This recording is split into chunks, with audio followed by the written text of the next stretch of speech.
Good evening, good afternoon, good morning, depending on where you are at this moment.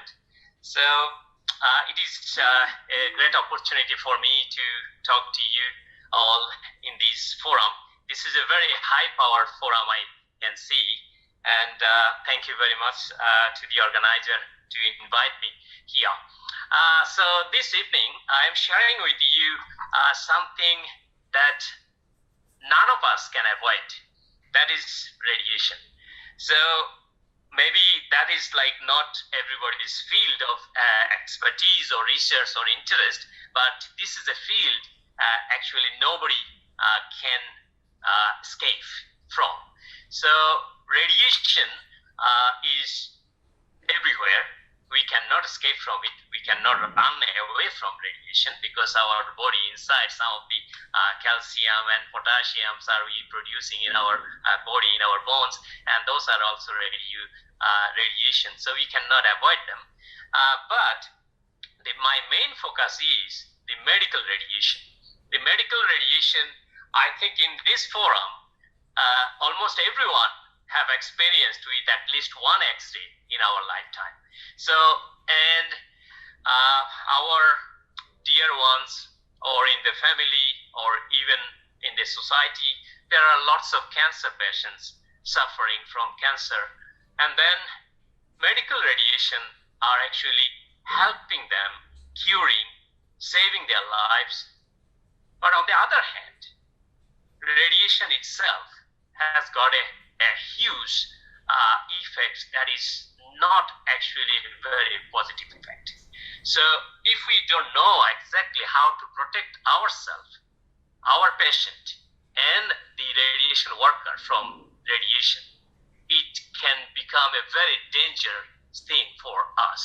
So my area here to discuss with you is radiation protection of patients and personnel in diagnostic and the therapeutic area. So it's a huge industrial revolution happened in radiation since 1895 when X-rays were discovered by Röntgen. And as you see here, this is the first on your right on the screen. That is the first ever X-ray taken. That was the hand of Röntgen wife, and that was the first X-ray ever made, and it took 15 minutes just to get this. So 15 minutes exposure of radiation nowadays unthinkable. Now we take less than a second to have a whole chest X-ray. So, but if we look at a very quick bag, we can see that how the whole industry grown, the medical radiation industry grown, starting from 1895, right after the year 1896, we have got radioactivity. Henry Becquerel discovered radioactivity, and within 2 years from Marie Curie and Pierre Curie, we have got radium, polonium. So whole industry is started. By the way, at that time, these were all experimental, but we did not have a real physics by that time. We have got the discovery of electron. All the properties of electron we have got in 1897. So this year, or at the end of last 19th century, was very, very pivotal for our physics and the industry as well. So if you look at some of the early technique of X-rays, you will be laughing at it because you cannot see this thing except in the museum, X-ray museum nowadays. But at that time, that was the things. Look at here, how painful for the patient to take an image and for the operator as well. And look at here, everything, all the X-ray machines were so open because people did not have any idea about how harmful the X-rays are, and they did not have any idea about radiation protection. So like here, you can see a patient is holding a radiation detector and the operator is just there, screen were just about to come. You can see a child is being X-rayed, but just the positioning and X-ray, etc. were so very almost early 20th century But there was no computer. But the whole revolution actually came when the computer technology is coming to aid our industry in medicine. So here, as you see, the X-ray tube that is held by patient herself, and here as well you can see an X-ray tube that is open for this patient, and the people who are attending, they are just close to the X-ray tube. So when X-ray tube giving the X-ray, including the patient, all the bystander, they are having the same amount of radiation. That is not necessary. So, but if we come to the modern one, it is a huge jump.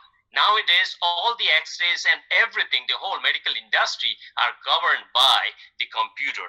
As a result of all the research and industries, the outcome. So if you look at all these X-ray new machines, you can see the X-ray rooms, and we can see the fluoroscopy here and the mammography here, and also we can see the interventional. So interventional are saving our lives. Like say in the world, a lot of patients are having the heart problem. Stenting is a very important thing for us because heart blocks. So these heart blocks are done by our interventional radiology. So interventional radiology, the patients get a lot of dose, and at the same time, the radiologist and the technicians, they get lots of radiation dose. So here we can see the CT machine on the screen, the left-hand side, that is a kind of 50 years old CT machine, but the modern CT machines are the state of art. And on the very far right, you can see an intestine.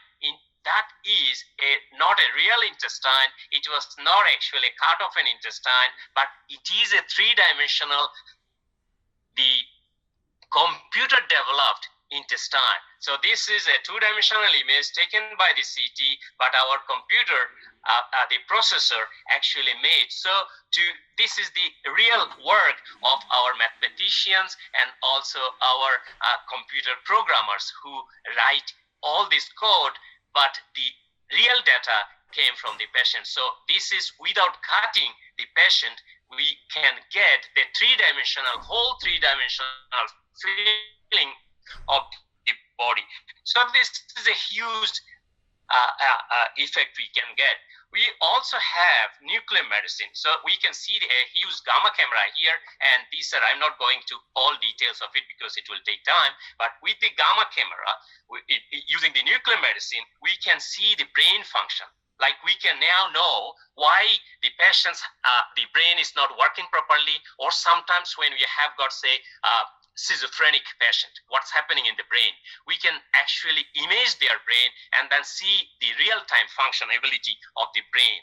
But it all comes with a cost. So the cost is basically radiation, the dose of radiation. So this is a fuse of CT and MR, the PET and CT, that is the nuclear medicine, and the CT machine fused together to get the image.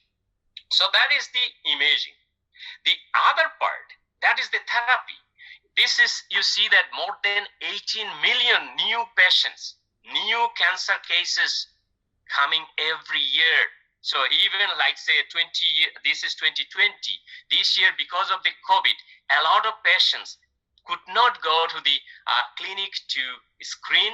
So by 2021, another effect we will be seeing, our total number of cancer cases will increase by at least 50% than normal. So who are helping them? At least 60 to 70% of the cancer patients get radiation for their therapy as a part of their treatment. So that is good for us. So we have got the teletherapy, that is the radiotherapy machines giving the X-ray to the high power X-ray to destroy the cancer cell. On the other hand, on your right, you can see the brachytherapy. Brachytherapy is also another process of radiation therapy, but in the brachytherapy, a seed, we call it seed, that is the nuclear radioisotope inserted into the tumor. So in all cases, if the radiation is given to the cancer cell, if we can destroy all cancer cell, That's fantastic. That is the thing we want. But what happens is the cancer cells are not isolated. They are not separated from the normal cells. They are always surrounded by the normal cells. So when we try to kill the cancer cell, the normal cells are dead. So when normal cell is dead, if there are lots of normal dead, our organ is failed. So we try to save patient from cancer, but patient can have another cancer because of the treatment. So that is a huge problem for us. And what to do? So this is a more on the radiation therapy machine we call linear accelerator, and then we can here this is a the state of art technology called gamma knife. So gamma knife is nothing to do with the knife, but it is a kind of gamma rays directly set into.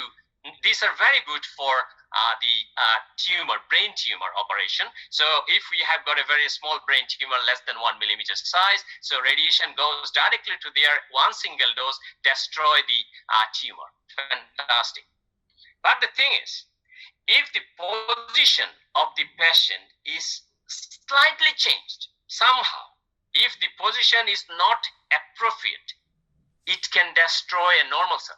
So if it destroys normal cell of the brain, that will actually impair the brain for a whole thing. So it is a high risk material. So we have to be sure, 100% sure, because in all other areas, there may be a kind of remedy. If we do something wrong, we can correct it later. But with radiation, there is no scope of that. If the radiation is given to the body, we cannot take, there is no way we can take the radiation off. How? Why not? Because, get to the basic. The radiation is electromagnetic wave. We all know that is the ionizing or non-ionizing, whatever we do. Starting from here, most of us, we talking about digital world. Yes, digital sir. World is radio wave and microwave. Yes, sir. Yes, I think thank you. I can manage it. So, with the radio waves and microwaves, we look at all the digital area here. So their radiation level is non-ionizing, that's very small. But we are talking about very high energy radiation. So what happened? What is the side effect of that? The side effect is severe. We cannot avoid that radiation because every day we have got at least every single person in this planet, we absorb at least 6 millisievert of radiation from our background. Most of them, half of them coming from medical radiation. So we know that we can protect it by shielding. But how much shielding we can use? We cannot just carry a shield all the time. And another thing, why we are saying that there is no undo button, because radiation works within a very short amount of time. Think about this, radiation exposure is a 10 power negative 5 seconds. That is done. That is 1 millionth of a second. It's completely done, and we cannot do anything about it. So there are severity. Due to that severity, it can be like the acute radiation syndrome by huge amount of radiation. So it can start from like a very low level reaction to death. So most of the death happened by radiation is either cerebrovascular or gastro or our blood system loss. So I can show you very simple examples like this is relevant, this slide, as say the virus. Now we are all having a problem with the virus, but radiation cannot kill virus because the amount of radiation we need to give to kill the virus, everything will be destroyed. So we cannot kill virus by using radiation.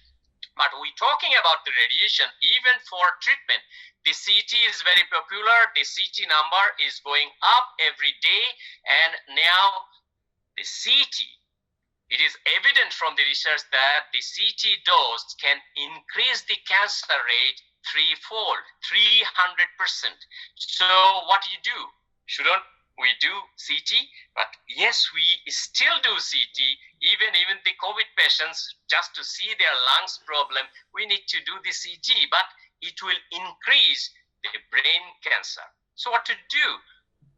What we need to do is, now, that is the industrial revolution required here. We need to have a process where no excessive radiation can be given. How to do that? There are rules and regulations.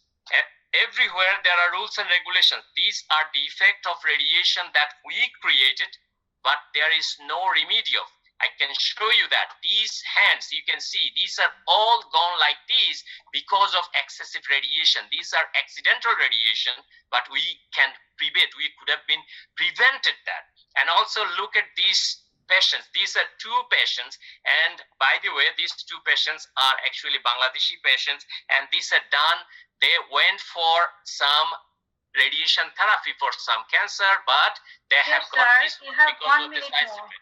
Yes, so for that, we have got the rules and regulation, but that rules and regulation everywhere, all over the world, there are rules and regulations, but rules and regulations cannot stop it. So what we need to do, there are penalties, but still we have got lots of penalties for a lot of things, but still there are cases and etc. that cannot prevent. We can have the protection like this, but this protection is protecting only the worker, but not the patient. So what to do? This is my final thing. This is the lots of research and innovation required. We have to have a design of computer that will use the detection from the image. So if our image processing is smarter, we don't need to use too much radiation there. If our delivery of radiation is not human, we are using robotic. So if we can use robot to do this, if our program is fantastic, we can test it with our dummies and then we can apply. So in that case, we can actually do a lot of automated dose monitoring.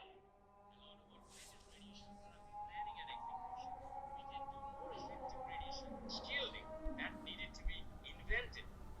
We normally now we use the lead. Those are so heavy, but we have to find out the lightweight, and also it should be multidiscipline collaboration. So this space, what I'm saying, this is a challenge for 21st century. Definitely, it's already 20 years gone. Our students from different discipline, they can actually spend time there, and this is very much practical. And for our own reason, for our own safety, we need to apply this. So this is a very huge and important challenge we need to take in future. With that, thank you very much.